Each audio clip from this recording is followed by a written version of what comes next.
जय हिंद everyone, I am ex senior under officer Tanu Sharma. आज का वीडियो बहुत स्पेशल होने वाला है because it is on our all India Thal Sainik camp. Since I personally attended this camp in 2022, I think I am eligible enough to share the right information about this camp with you all. So without wasting any time, let's get started. As you all know, Thal Sainik Camp is one of the most prestigious camp of NCC Army. And इसके आपको additional 25 marks मिलते हैं आपके B या सी shirt में, जिसमें भी अभी आप एग्ज़ाम देंगे। ओके, एंड थल सैनिक कैंप में आपका दिल्ली में होता है एंड ये टोटल 12 डेज़ का कैंप होता है। इसमें 6 इवेंट्स होते हैं। सबसे पहला होता है health and hygiene. Health and hygiene में आपको हेड टू टो पूरा नॉलेज होना चाहिए ह्यूमन बॉडी का। एंड आप इसमें आपको फर्स्ट एड पता होना चाहिए, डॉग बाइट में क्या करना है, स्कल फ्रैक्चर में क्या करना है आपको, एंड इंटरनल ब्लीडिंग हो गई तो क्या करना है, ये सब आपको अच्छे से पूरा नॉलेज होना चाहिए। इसके साथ में आपका यहाँ रिटन पेपर होता है एंड इंटरव्यू होता है। रिटन पेपर एंड इंटरव्यू दोनों इंग्लिश लैंग्वेज में होता है। Next is obstacle training. Obstacle training में आपको फिजिकली फिट होना बहुत ज़रूरी है बिकॉज इसमें आपको हाई स्टैमिना लगता है एंड साथ में हाई एंड्योरेंस भी। तो इसमें आपका स्ट्रेट बैलेंस होता है, डबल डिच होता है, गेट वॉल्ट होता है, जिगजैग बैलेंस होता है। SWs के लिए high wall and double ditch ये नहीं होता है, ये सिर्फ SDs के लिए होता है। Okay, next is our map reading. Map reading में आपको सबसे पहले मैप के सारे बेसिक्स पता होने चाहिए। आपको पता होना चाहिए ग्रिड क्या होता है, ये सबका आपको बेसिक नॉलेज होना चाहिए। इसके बाद आपको ऑन पोजिशन निकालनी पड़ेगी, ground to map and map to ground, ये 3 चीज़ें आपको मैप रीडिंग में निकालनी होती है।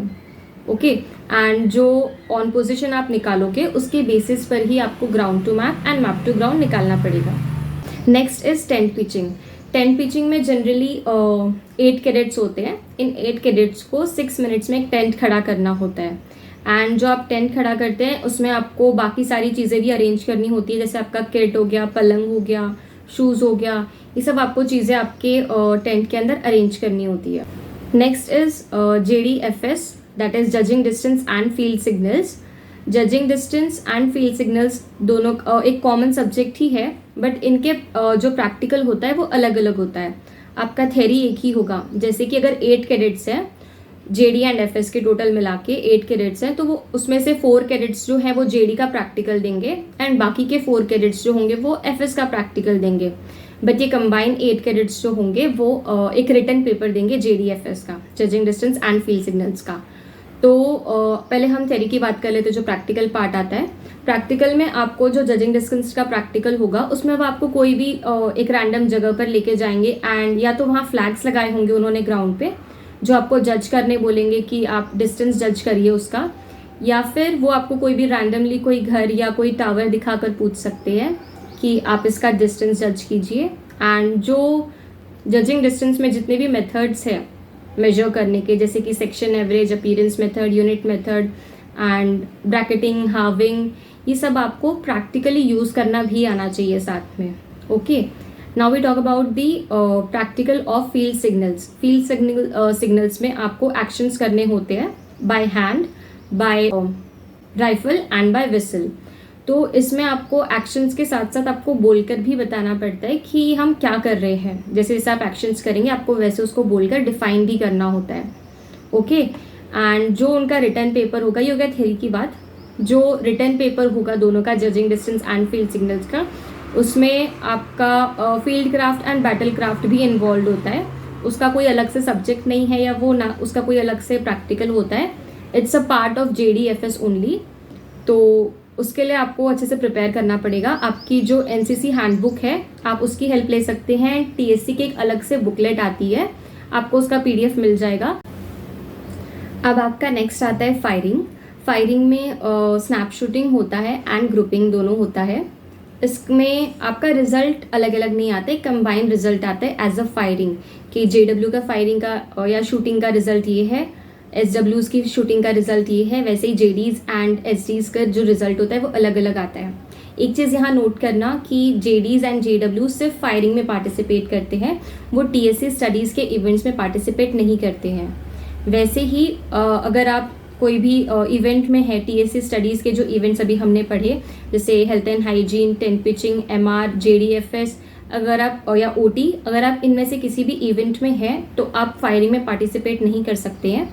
वैसे ही जो फायरिंग के कैडेट्स हैं वो टीएससी के बाकी सब्जेक्ट्स या बाकी इवेंट्स में पार्टिसिपेट नहीं कर सकते हैं। क्लियर है इतना? अब आपका लास्ट में एक रह जाता है line area competition. Line area competition, इसके लिए आपको कोई प्रैक्टिस नहीं कराई जाएगी, आपको ये डायरेक्ट दिल्ली में जाकर ही करना होता है एंड इसके लिए 25 मार्क्स होते हैं। सारे डायरेक्टरेट्स आपस में कम्पीट करते हैं। लाइन एरिया में बेसिकली आपको अपना जो बैरिक है वो अच्छे से अरेंज करना होता है, पेंट करते हैं उसको, अच्छे से डेकोरेट करते हैं। इसमें आपकी जीसीआई एंड एएनओ आपकी हेल्प करेंगी। Now we talk about the paper pattern कि क्वेश्चंस किस टाइप के आते हैं, कैसे आते हैं। तो जितने भी हमने कैंप्स किए प्री टीएससी, हमारे जितने भी कैंप्स थे वो सारे सब्जेक्टिव थे। हमको पूरा एक रिटन पेपर देना होता था, बट जो हमारा टीएससी दिल्ली में हुआ था वो हमारा ऑब्जेक्टिव हुआ था। वो चेंज हो सकता है, मे वैरी, तो आप सब्जेक्टिव के तौर पर ही प्रिपेयर करना अपने आप को, ताकि आपकी प्रिपरेशन अच्छे से हो जाए एंड जब आप सब्जेक्टिवली चीज़ों को पढ़ते हैं तो ऑब्जेक्टिव्स काफ़ी ईजी हो जाते हैं। अब हम बात करते हैं सिलेक्शन प्रोसीजर की, सिलेक्शन कैसे होता है। तो सबसे पहले आपके कॉलेज में एक नोटिफिकेशन आएगा आपके यूनिट से कि प्री टीएससी कैंप शुरू होने वाले हैं। तो सबसे पहले जो होता है वो सारी बटालियंस अपने अपने कैडेट्स कुछ भेजती हैं कैंप में, जो प्री टीएससी सबसे पहला कैंप होता है। वहाँ पर इंटर बटालियन कॉम्पिटिशन होता है, सभी बटालियन के कैडेट्स आपस में कम्पीट करते हैं। ऐसे 3 से 4 कैंप होते हैं और डिफर करता है, ये हर जगह अलग अलग हो सकता है। तो हमारे 3 कैंप हुए थे बेसिकली एंड कहीं जगह 4, कहीं 5, थोड़ा बहुत वैरी कर सकता है ग्रुप वाइज या डायरेक्टरेट वाइज भी। तो हमारे 3 सिलेक्शन कैंप्स हुए थे, जिसमें पहले कैंप में कुछ कैडेट्स आए थे, फिर उसके बाद में कुछ बच्चों को सिलेक्ट किया, कुछ बच्चों को रिजेक्ट किया, वापस घर भेज दिया। फिर बाद में नेक्स्ट कैंप में फिर सिलेक्शन प्रोसीजर होता है एंड थर्ड कैंप में ऐसे ही सिलेक्शन प्रोसीजर होता है। तो जो आपका लास्ट कैंप होगा इंटर बटालियन लेवल पर, उसमें 30 कैडेट्स को सिलेक्ट करेंगे जो आईजीसी के लिए जाएंगे। जैसे हमारा सिलेक्शन हुआ था, 30 कैडेट्स हर एक ग्रुप से आए थे। जैसे नागपुर ग्रुप से 30 कैडेट्स गए थे, वैसे हर एक ग्रुप से 30 कैडेट्स आए थे एंड हमारा आईजीसी कोल्हापुर में हुआ था। तो वैसे ही सब अपने अपने ग्रुप जो है वो 30 कैडेट्स, वैकेंसी डिफर कर सकती है देखो, क्योंकि इस साल 30 थी।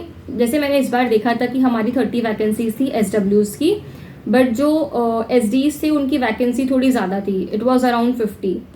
तो मुझे लगता है कि ये थोड़ा बहुत हर साल वैरी करती है इनकी वैकेंसी वगैरह।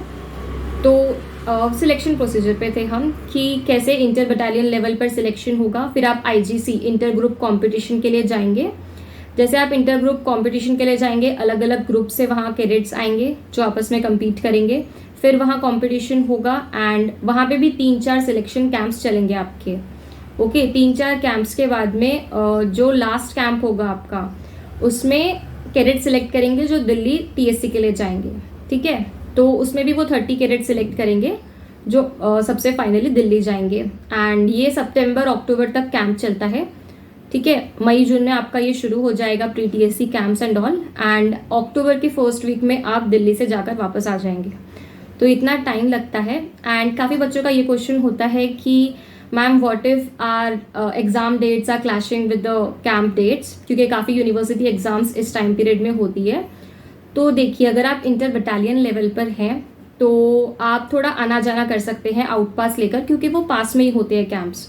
ठीक है, तो उसके लिए आप आना जाना आउट पास लेकर आपको अलाउ करते हैं, आप आ सकते हो पेपर देने के लिए, वापस आपको जाना पड़ेगा कैंप में।